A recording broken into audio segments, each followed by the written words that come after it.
Oh, Jesus Christ, here we go. Here we go.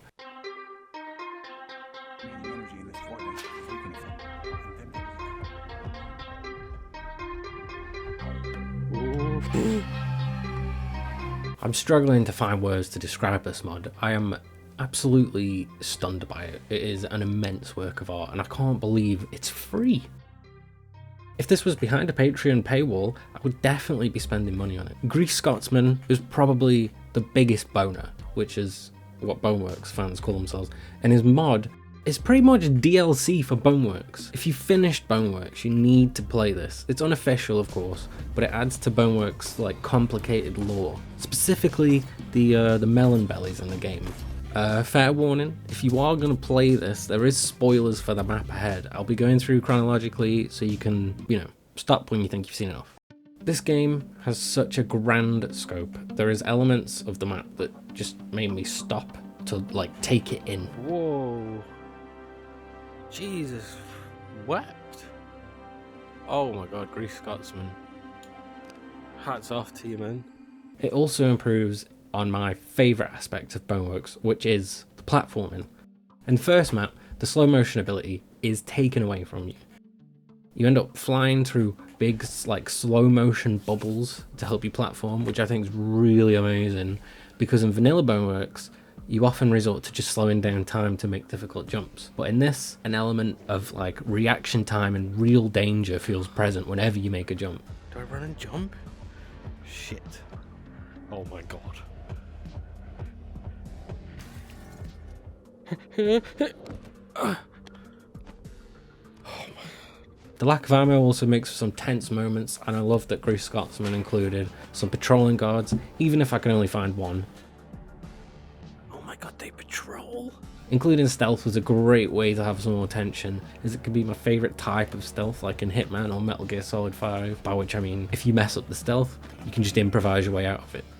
And the bit where you temporarily become a null man is fucking amazing. This level of polish was something I did not expect in any way, and it really did make it feel like a genuine DLC add-on. What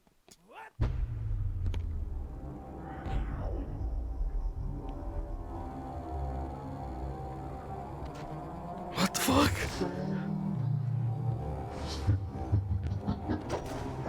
What the fuck? Oh my god!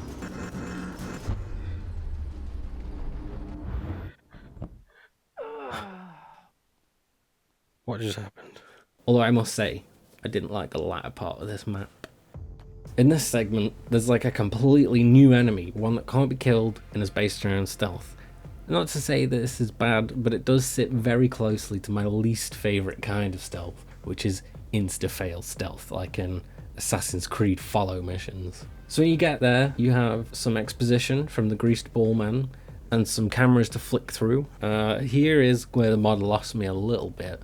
The cameras didn't make much sense to me for some reason. I think if on the wall there was a map showing where the cameras were, I'd have an idea of the layout, but because it was just unrelated images of locations I hadn't been to, I very quickly just ignored it and moved on. From here, I very quickly got frustrated and used a no-clip gun to skip the segment and arrived in the second half of the mod. Let me be very clear here. This mod is the best and biggest you can find for Boneworks, and it feels like old school 2007 style DLC that is an actual expansion of the game. Just because a part of the map didn't gel well with me doesn't mean it was bad though.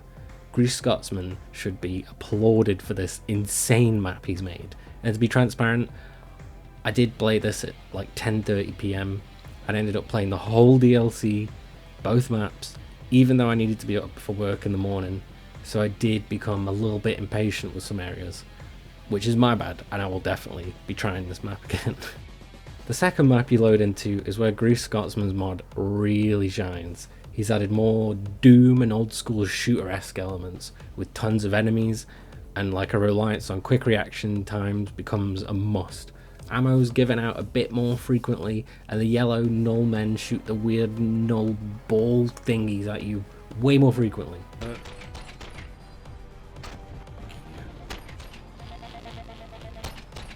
Enemy AI seems to have been improved and altered like across the board for this map, with enemies that can run at you, which really scared me, and enemies that are like giants and take way more bullets to take down. Oh.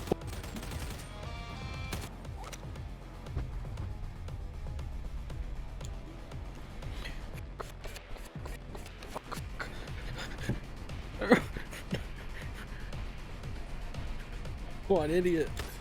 This map felt longer and had more like set pieces, like something out of Uncharted. Sliding down a hill with the unkillable enemy ball things was a highlight of this one.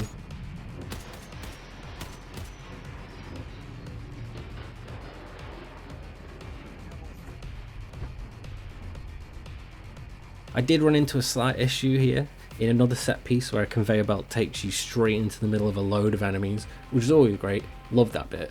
But I found a key card I needed to get into the next bit, and I dropped it to reload my gun to shoot someone, and when I looked back it had gone.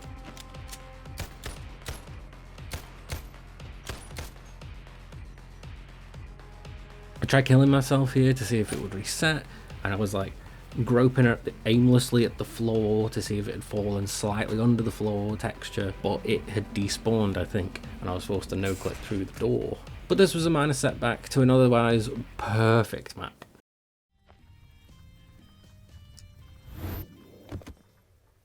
What the f am I looking at? That's a big guy! The final boss chamber was great. The design of it and the meta commentary was blowing my mind the whole time.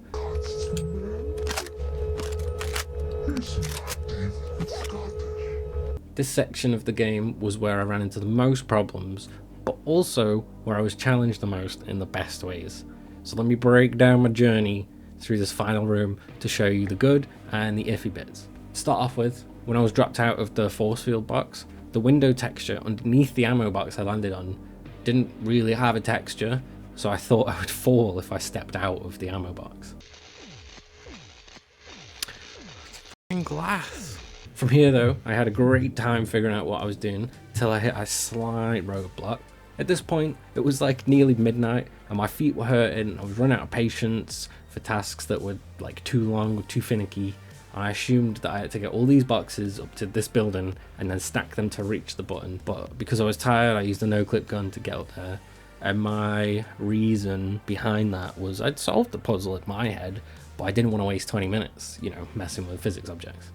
Then we had my personal favourite part, which was sliding down this pole and having to shoot all the targets to like turn the force fields off and get the giant plug into the socket.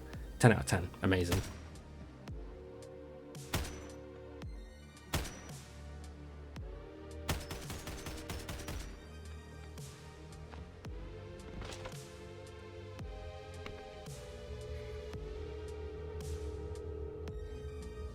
But then I had to slide a force field so that a cannon could shoot me and it would ricochet and hit a power source to open a gate. I found this a little bit too fiddly, so I just kind of ended up sort of standing there making teeny tiny adjustments and just sort of waiting around a lot, so I didn't like that bit. Finally, after pissing off the giant rollerball boss man, I had to take down his shield and shoot him. This part was probably the most fun, but I did find the jump pads to be a little bit inconsistent. And if I missed one due to no fault of my own, I would use the no-clip gun to go up to the switch. But when I play this mod again, I do think I'll play it through properly, because I was just tired at this point. Missing the jump pads really does add a sense of urgency to like the whole fight. So finally, I took his shields down and I shot him, and then I shot some more bad guys milling about, and then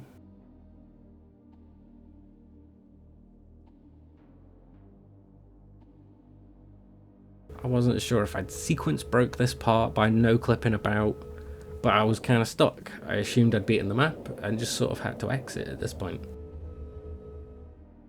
This mod is a lot more good than bad. It seems to have been made by one guy in his spare time, and it's just unbelievable.